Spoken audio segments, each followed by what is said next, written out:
Omulabirizi w'ennamirembe kitaffe mu Katonda Wilberforce Kitoluwalira akubiriza abakristaayo obutakoma kwolesa kukkiriza kwabwe mu biseera ebyokulamaga byokka wabula bakitwalire ddala ne mu mbeera zaabwe eza bulijjo olwo balyoke batambulire mu makubo amatukuvu.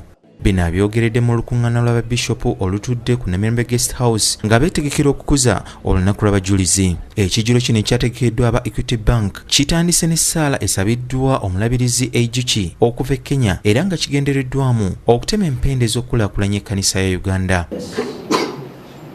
Lord, you may continue giving them wisdom in leadership, wisdom and favor. Akulira banka eno Anthony Kituuka mu kwogera kwe akubye abalabirizi enkata bw'abasabye bonna okukola projekiti ez'enkulaakulana nga zonna banka ya Equity yakuziteekamu ensimbi awatali bukwakulizo bonna. I can put that money in any diocese in this country. All you have to do is tell me what the project is and we support it. This is not about just the province, this is about the Church of Uganda. You can be patient with any diocese because ours is a relationship, it is not a transaction. Ono era ayogeddeko ku bigendererwa byabwe nti baagala buli bulabirizi okuba n'ekizimbe ekyenkana oba okusinga Church House kiyambe okwongera ku nnyingiza mu kkanisa ya Uganda. Ultimately, Equity Bank as that sycamore tree will give you freedom, control and flexibility. And you can handle your money and scale up as never seen before. Ono era awadde abalabirizi omukisa okwewola mu Equity Bank awatali musingo gwonna basobole okwekulaakulanya n'okwejja mu bwavu awamu n'endiga ze batwala.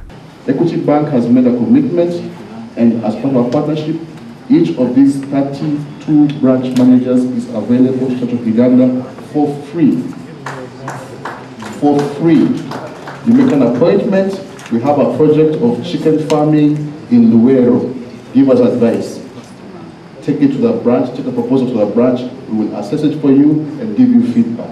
Omulabirizi w'ennamirembe Wilberforce Kitoluwalira mu kwogera kwe asiimye ekikoleddwa banka ya Equity kyokka n'asaba abalabirizi banne okubeera abeesimbu era ab'amazima nga bakozesa omukisa gwe baweereddwa. Ofuna looni yonna oba okwewola kikulu nnyo obeera excited kubanga ekuweereddwa naye oteekwa okumanya oteekwa okubeera omwesigwa okukola ekyo ky'osuubirwa okukola mu nsimbi eziba zikuweereddwa era bwe ziba zaakuzibwayo n'omanya ekiseera ekikuweereddwa obeera omwesigwa ku bitono Katonda akusuubiza okubeera omwesigwa ku bingi. Ono oluvannyuma asibiridde abalamaze entanda n'abasaba okuba n'obumalirivu ng'obwo bwayolesebwa abajulizi ba Uganda nga batwalibwa okuttibwa ennamugongo. Kulya nakugangayira ebyo fesi bye tuliko omulamu omukulu wakubuulirwa njiri n'okumanya abo abaafa mu ngeri eyo baalina obuvumu baalina obumalirivu naffe